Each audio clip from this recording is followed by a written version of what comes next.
María está con la mano levantada hace un Sí, montón. perdón. Pasa que yo voy anotando cosas mientras van hablando y pensaba en un par de cosas. Esto que decía Natalia de que el atravesamiento a nivel transversal esto también puede ser totalitario, ¿no? Un poco ese es el discurso, lo pongo sobre la mesa, más allá de la ideología que cada uno tenga, es el discurso que tienen las personas antivacunas, de que de repente la OMS toma una decisión y ahí aparecen las revueltas sociales, ¿no? Digo, pensándolo un poco en voz alta, insisto, más allá de lo que cada uno piense, aparecen esto, como estas posiciones más que se quieren salir de ese lugar, bueno, esto. Y pensaba en otras cosas, hace un rato hablaban del Estado fuerte o del gobierno fuerte, ¿no? Un poco en esto del volver a empezar y del desarmar. Y en este sentido, porque anoté un montón de cosas, perdón, anoté algo sobre Saturno en relación a los acuerdos sociales y los límites, y ese acuerdo social que hubo en Argentina, cuando Saturno cruzó el ascendente del nunca más, que aún, bueno, con todo lo que pasa y viene pasando, es un acuerdo social que de algún modo, bueno, con algunas grietas y fisuras se viene sosteniendo, o al menos cuando se fisura o se agrieta es algo que públicamente se denuncia. Yo pienso que fue en el 2016, cuando en esa luna llena en Escorpio, que de repente habían querido flexibilizar la cárcel de algunos genocidas, que bueno, hubo... 2x1. Sí, eso. Y bueno, pienso en ese tipo de situaciones en donde, bueno, ese acuerdo social se sostuvo o al menos se pone en evidencia. Y volviendo a Saturno también pensaba en las revueltas sociales y en la falta de límites, porque recién me fijaba que cuando Plutón entre a Acuario, Saturno va a estar en Piscis. Entonces pensaba, ¿qué puede pasar cuando Plutón esté, bueno, en este ingreso, en donde en general se fortalece y Saturno esté débil, ¿no? Entonces pensaba esto, ¿no? Un poco en revueltas sociales que honestamente no sé hasta dónde serán favorables o hasta dónde, o al menos en lo personal, ¿no? Porque bueno, después de tanto poder capricorniano, mucha gente va a reclamar y hay que ver, ¿no? ¿Quién reclama? ¿Y qué reclama quién reclama? Es que es lógico, va a reclamarse libertad, entre comillas, porque cuando Plutón entró en Capricornio, lo que reclamó fue seguridad mayor, no sé qué, que nos vigilen más, que pongan más cámaras, así, sí. No sé qué, y ahora cuando entre en Acuario va a reclamar libertad. Lo que pasa es que, ¿libertad qué es? Porque ahí es... Sí, el dilema entre libertad e igualdad, ¿no? Exactamente. Y aparte, ¿qué ¿a dónde está el límite de la libertad? ¿No? Libertad es esgrimida por liberales, libertarios, o sea, sí. Como hay que agarran caminos medio raros la libertad, entonces hay que ver ahí. Sí, mire, mientras estamos hablando recién, me llegan mensajes ¿sí? de suscripciones que tengo, y una noticia dice: ley de regulación de criptomonedas tumba el mercado. Le querían regularlas, hay una ley, se propone ley de regulación y el mercado se cae por el alto miedo que despierta en los inversores. Y te da una serie de links, ¿no? Gente que quiere, si vos querés monetizar como hacés, ¿viste? Todas las instrucciones que tenés. Y uno dice, video del colega youtuber que le bloquearon su cuenta en el banco por usar el P2P de Binance. ¿Ves? Ya los bancos también les preocupa, los bancos formales, te bloquean. O sea, hacen lo posible porque vos no puedas acceder a un mercado paralelo. Pero así como tenés que Binance es un poco dentro del oficial, ¿está? Tenés un montón de canales alternativos que no son visibles. Eso Entonces, esa guerra está en el mundo, instalada, entre los que tienen la economía tradicional y la quieren conservar y los que quieren escaparse como pueden. Pero fíjate que siguen siendo élites tecnológicas. Sí, pero ojo, el tema es que esta tecnología, por alguna causa, está al alcance de todo el mundo. Esa es la parte. Bueno, perdón, más o menos. Bueno, no, claro. porque está al alcance porque digo, de los que lo podemos usar, pero digamos, no está negada, hay un acceso a eso. Bueno, en Argentina el censo 2010 trajo la información de que había, creo que 2 o 3 celulares por persona en Argentina. Sí. O sea, es este tipo de dispositivos, bueno, igual en el 2010 hasta ahora pasaron tecnológicamente un montón de cosas, ¿no? Pero suponiendo que ese número siguiera igual, la realidad es que uno diría, bueno, bueno, hay que ver, porque seguramente hay gente que tiene 10 celulares y gente que no tiene, pero haciendo un promedio, que sabemos que el promedio siempre es medio raro, mucha gente tendría, lo digo entre comillas, acceso a celulares, que es desde donde se manejan estos dispositivos. Sin embargo, tienen el llamado capital cultural para hacerlo. Digo, todo el mundo tiene el raciocinio para decir, gané un peso, me sobra ese peso, voy a comprar un Bitcoin y esperar 10 años, no sé, lo que haya que esperar. También pienso, esto que yo decía antes de Urano en Tauro, ¿no? Que en algún punto, no sé, yo siento que no sé hasta dónde es tan revolucionario, o sea, siento que es una especie de hedonismo de los mismos, ¿no? Este acceso a este tipo de tecnologías, como que me parece que más revolucionario, vuelvo, ¿no? Sería la cierta democratización, por ejemplo, de los alimentos, de que, qué sé yo, suena medio comunista lo que digo, pero bueno, como el volver a ese lugar mercado de que todos cercanía, coman, por ejemplo. no es nada común. Claro. Bueno, eso, ¿no? Ese tipo de proyectos, por ejemplo, son más revolucionarios y tienen mayor resistencia de las, por lo menos de los partidos que defienden los intereses corporativos, ¿no? Sí, porque aparte de repente, perdón, Mónica, que te interrumpa. No, de repente, que la resistencia de la ley de etiquetado, la ley de góndola, llevado al plano acá, ¿no? Me imagino, digamos, pinta tu aldea y pintarás el mundo. por esto, porque aparte de repente todo el mundo, vos ves que se difunde mucho el Bitcoin, y a mí ya me empieza a dar desconfianza, digo, hay algo atrás, porque esto que vos decís, de repente hay un lobby atrás del Bitcoin, porque convengamos que uno habla, ahora yo voy a abrir el celular y de repente propaganda de Bitcoin, porque el teléfono te capta, no sé, ondas cerebrales, y de repente no ves ese tipo de difusión, como decías vos, de la ley de etiquetados, o de la ley de las semillas, o del acceso a la tierra, o de cuando, qué sé yo, en Plaza de Mayo van esta foto que yo no sé si se acuerdan no sé si fue el 2016, de esta señora con las papas que se le caía, sí. Eso creo que lo vimos, salió en todos lados, pero lo vimos unos pocos, o sea, ¿no? Como todo lo ve quien tiene ganas de ver. Pero del Bitcoin, todo, digo, hasta el señor del supermercado que va a la 1 de la mañana al mercado central habla del Bitcoin. Entonces, ahí es donde yo empiezo a decir, che, de repente, ¿qué onda, no? Como con esto, y con esto otro que para mí sí sería un poco más revolucionario.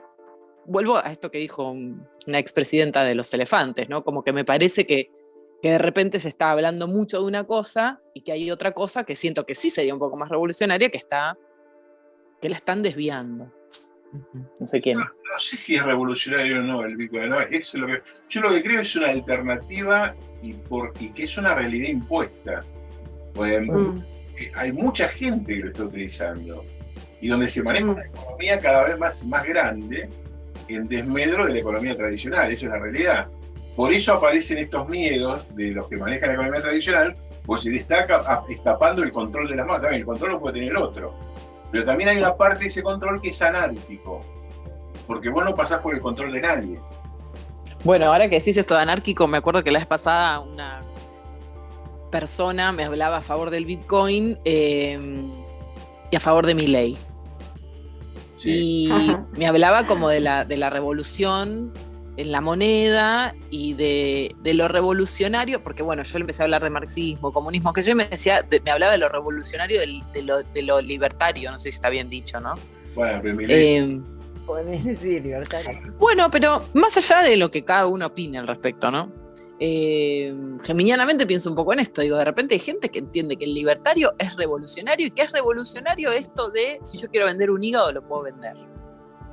Como que la revolución sería eso, como y pienso en Acuario Leo, ¿no? En que yo puedo usar mis recursos para lo que se me dé la gana. Bueno, y eso es uno hace la revolución como quiere, eso es la verdad. O sea, vos te has tenido revoluciones de todo tipo a lo largo de la historia. Y en general han sido así, cuando venía una dictadura la llamaban la revolución, la libertadora. Claro, pero en general por eso la revolución no estaba digamos, fogoneada por los grandes focos corporativos. En general no era así. O sea, lo que digo es esto que vos decís, agarro el celular y veo propaganda de Bitcoin por todos lados. Viene Elon Musk, que es el millonario que viaja al espacio solamente para boludear y compra, sube, baja el Bitcoin como se le canta. Digamos, no hay algo ahí de este poder que parece no tener poder porque es un tipo que es simpático y que le pone ruidos extraños al auto y que su mujer es una loca, artista visual. Entonces uno tiene... Sí, pero el tema Pero a ver, ese una, tema toda de... una imagen de esta persona y no, digamos, y realmente todo lo que está pasando ahí es como que me quieren vender el Bitcoin, atacándolo o hablando bien del Bitcoin, pero me lo quieren vender permanentemente. Voy en la calle y el colectivo que tengo adelante mío tiene propaganda de Bitcoin. Pero yo, ¿qué hago con el Bitcoin? Yo solamente conozco un negocio que dice se aceptan Bitcoin, digamos, un negocio donde yo voy a comprar. No es eso, es otra cosa. No es un negocio el Bitcoin, es una herramienta para... Por eso es una herramienta, por eso no lo veo en sí. O sea, si vos lo ves como un negocio vas a perder. Claro. Digamos, yo lo veo como una herramienta como puede ser cualquier otra herramienta y claro. Si es solo una herramienta quizás sea temporaria, no lo sé. Pero yo cuando digo el Bitcoin es cualquier moneda electrónica, la que sea. Sí, cualquier moneda. La herramienta mañana perdiste, pues no depende de ningún criterio la sube y la baja. La sube y la baja depende del que pone guita en el momento y eso, pero está muy manejado ese tema. Claro, pero por eso... dentro de eso de estabilidad, que hay una moneda estable, que es la que te permite moverte en el mundo. Y después hay toda una industria de la gente, vos ves en las redes, la gente que predica con el Bitcoin, eufóricos como están, y después se cayeron todos. Ahora nadie habla con la caída estrepitosa que tuvo hasta el día de ayer. Ayer cayó, pero tremendamente. Pero, digamos, hay gente que ni le preocupa que suba o caiga. Cuando fue el eclipse, se cayó, Néstor. Sí, pero se puede subir, y mañana sube. Yo creo que sí. Esto es así. Claro, pero por ejemplo, el poder real, ¿a quiénes persigue? ¿Persigue a los inversionistas de Bitcoin? No, entonces no son peligrosos. ¿Persigue a los que minan Bitcoin? No, porque no son peligrosos. ¿A quién persigue? Bueno, al que defiende el río. A ese aparece muerto, asesinado, como en Colombia, que matan a uno por semana más o menos. Se le está escapando mucha guita a través de esa economía informal. O sea, cuando vos decís, ¿cómo hace la gente?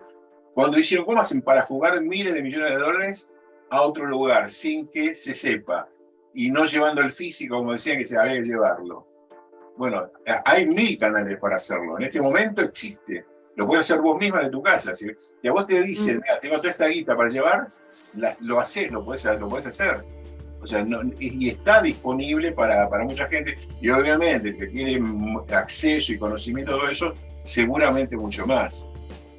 Yo quería volver a algo que comentaba María respecto de esta cosa libertaria que apoya, no sé, que si yo quiero venderme un brazo, lo hago. Esto es, digamos, tiene un rasgo que no contempla o que lo oculta al hecho de quiénes serían dispuestos a vender parte de su cuerpo y quiénes lo podrían comprar. Claro. Está claro eso.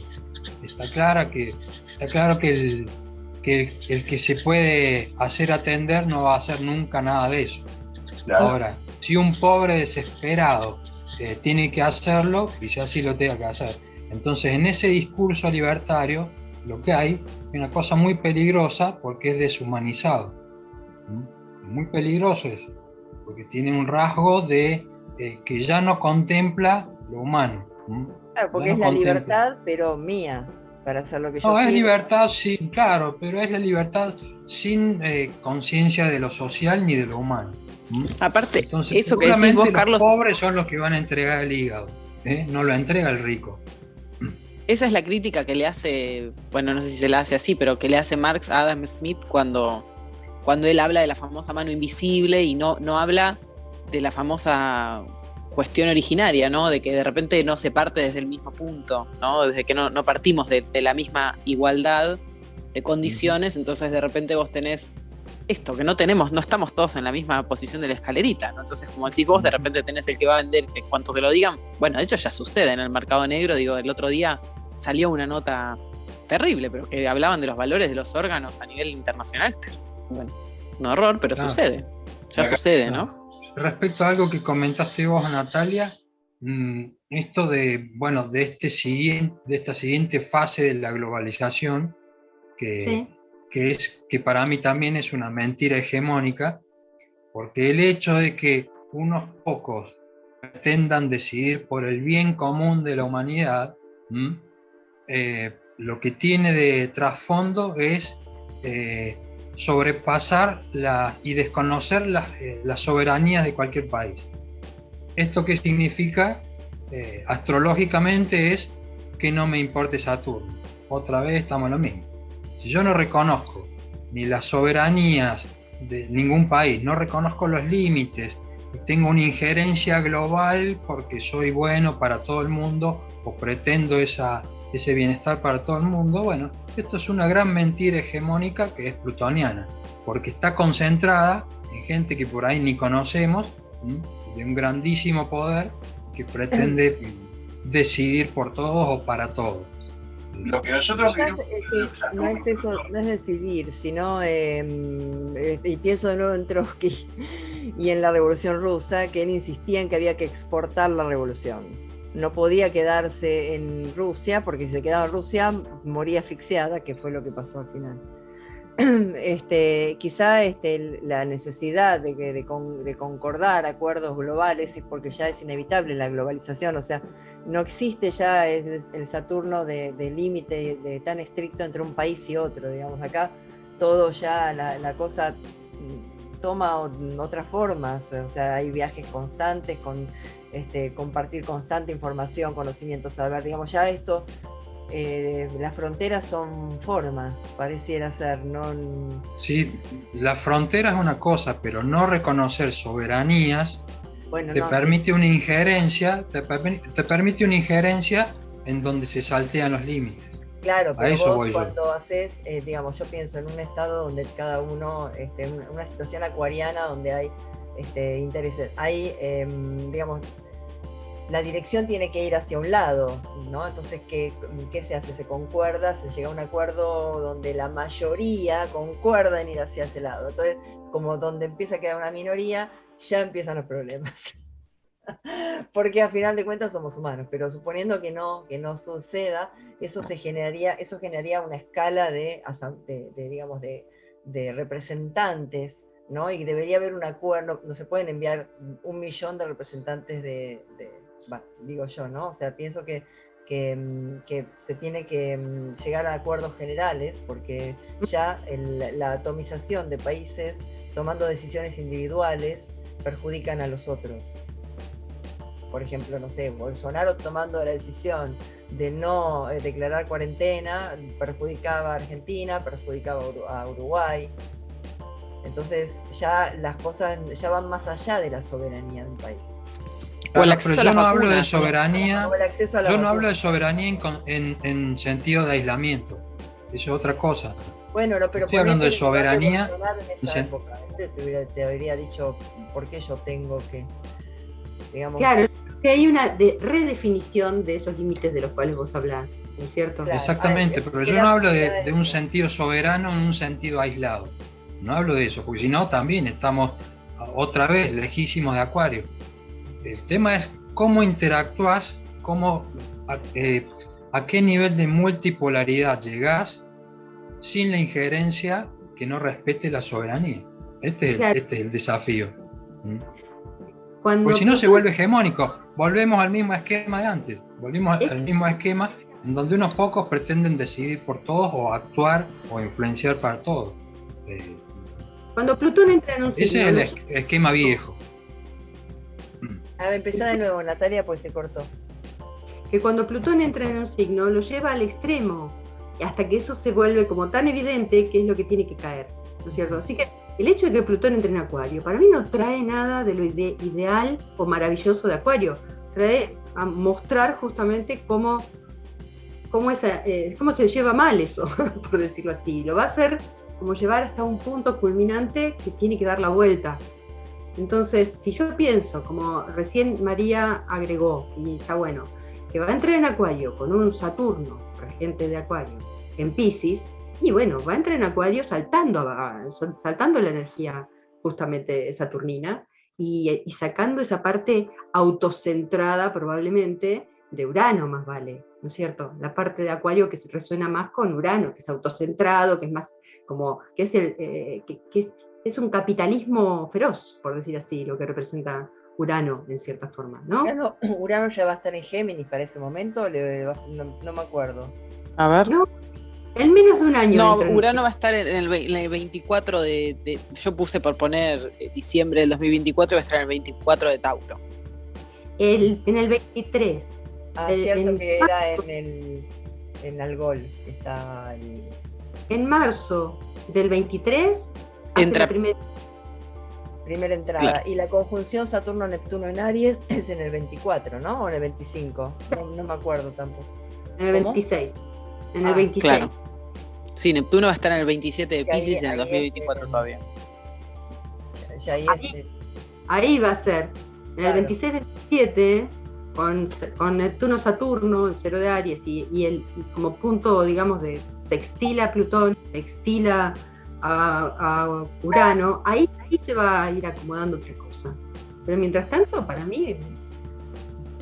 Sí. De todas maneras, estamos en el punto extremo del índice cíclico de Barbault. Claro. Así que confiemos en que esto va a empezar a bajar de la intensidad. Estamos en el momento extremo. Sí. Bueno. Y uno de esos extremos es la cuestión alimentaria. Tal cual. Es uno de esos extremos. El precio de los alimentos y de las energías. Estamos con esa crisis ahora por la guerra. Y bueno, como decía María, podría ser que entonces esta revolución de Urano en Tauro, en vez de una especulación que te hace subir los precios de los alimentos, tenga que ver con algo más distributivo. Bueno, acá en Argentina teníamos a un ministro, a Feletti, que abogaba por eso, y al final renunció, porque no le dieron bola. Por mercados de cercanía, por mercados descentralizados, Sí, toda una cosa en contra de la concentración. Eso es bien de Urano en Tauro, de generar una red que alimente y que desafía a lo que está concentrado y que tiene precios que son acordados a conveniencia de unos pocos. Bueno, como no le dieron bola, renunció. Bueno, esto que decís vos, Carlos, el otro día, yo me reía porque en TN decían, hablaban, me daba gracia, pero decían que lo que se necesitaba, lo dijeron así, yo no podía creer. Se necesita alguien que defienda a capa y espada los precios. Entonces yo pensaba, ¿no? en el Guillermo Moreno, ¿no? Como que ellos mismos decían, se necesita alguien, pensaba en los precios cuidados, en Guillermo Moreno, que el tipo lo mataban. Sí. Y ellos mismos lo decían, es decir, decían, no, lo que acá se necesita es que haya alguien que defienda los precios, porque claro, el capital concentrado, como dijo el dueño de la Anónima, ellos remarcan, y lo dicen públicamente, no tienen ningún problema en decirlo, no tienen ningún problema en decirlo. Es así. Están cada vez más desaforados. Así. Sí.